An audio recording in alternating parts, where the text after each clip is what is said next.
Assalamualaikum warahmatullahi wabarakatuh. Selamat siang.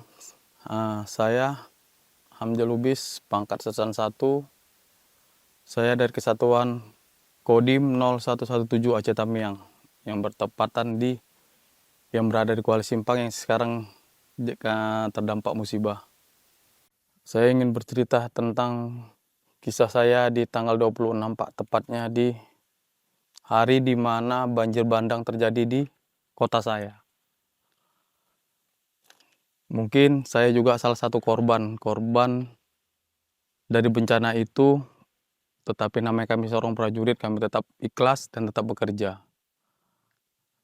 Jadi Pak, kami pada saat tanggal 26 itu sedang mengevakuasi atau menolong orang korban longsor di samping Kodim. Di samping Kodim kita ini ada longsor pertama kali pada pukul 3. Pukul 3 sudah terjadi longsor, kita 3 sore Pak. Di 3 sore kita terjadi longsor. Kita sama teman-teman semua di sini bahu-membahu untuk membantu warga juga lah Pak ya di sana untuk mengeluarkan ibu yang kena longsor itu. Hujan Pak, hujan. Makanya saya juga kan pakai jas hujan tuh karena kan saya pada situ piket Pak.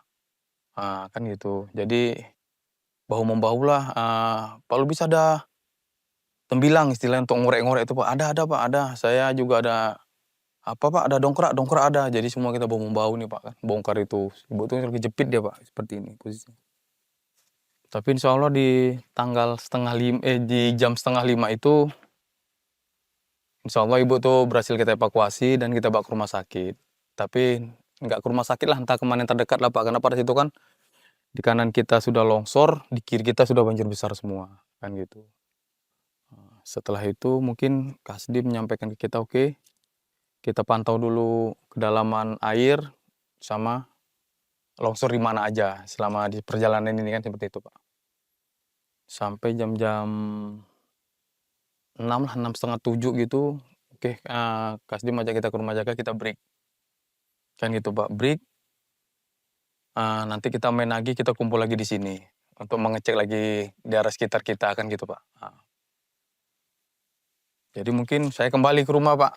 Ya kan ini rumah saya sekarang kan.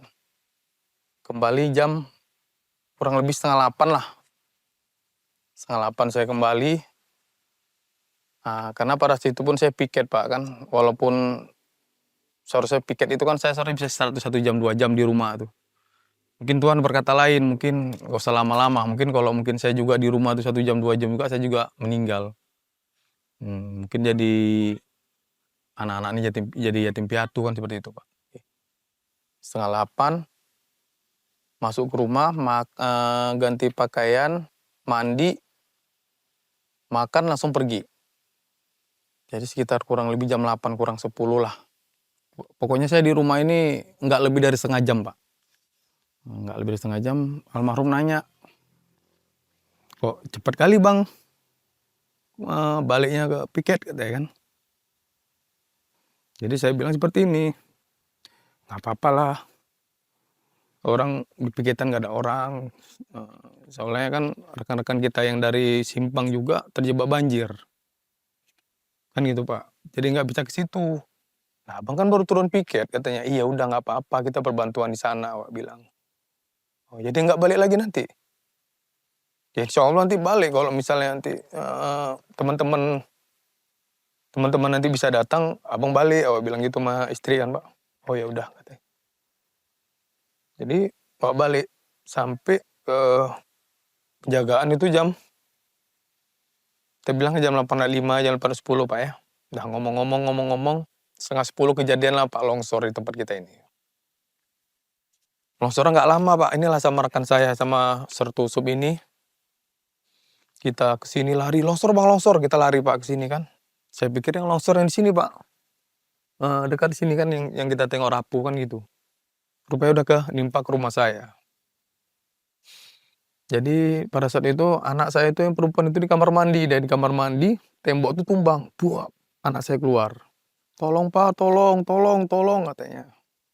Ih, rumahku Pak, gue bilang sama Pak Usup ini, Sertusup kan. "Iya Bang, rumah Abang." Ke sana kami. Posisi istri pada saat itu kelihatan Pak, kelihatan tapi dia kejepit.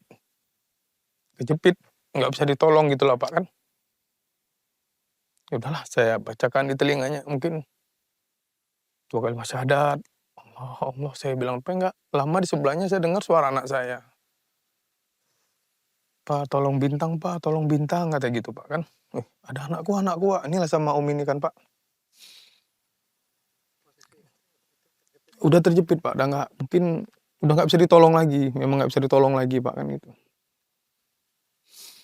Jadi kita bantu, kita bongkar lagi, bongkar-bongkaran beton-beton gede-gede ini Pak, dapat anak kita tadi. Kita angkat berdua, berangkat, alhamdulillah terangkat kan Pak. Badannya koyak-koyak, di sini aja, soalnya nggak ada yang patah, itu nggak ada Pak. Selesai itu, baru ada pimpinan kita nyampaikan ke kita Pak kan, "Udah, Lubis bawa aja anak-anak sekarang, gak usah lihat ibunya, nanti anak-anak trauma," kan. Dengan posisi seperti itu kan pasti trauma Pak. Maaf cakapnya kalau memang nggak kelihatan sekalian lebih enak kan seperti itu Pak. Ini kelihatan tapi nggak bisa ditolong gitu Pak. Ya udah saya pergi ke rumah sana, mungkin tuh kami ngevakuasi kurang lebih sampai jam 11-an lebih lah Pak. Jadi istri saya ini ditunggu sama adalah pimpinan saya di sini kan Pak. Itu jam 12 lewat lah. Baru almarhum tuh pergi kan gitu. Jadi ngevakuasi malam itu kita dievakuasi juga Pak, memang nggak bisa karena memang kita memerlukan eskavator Pak pada saat itu kan. 2 alat berat lah itu. Pagi itu 2 alat berat masuk ke sini.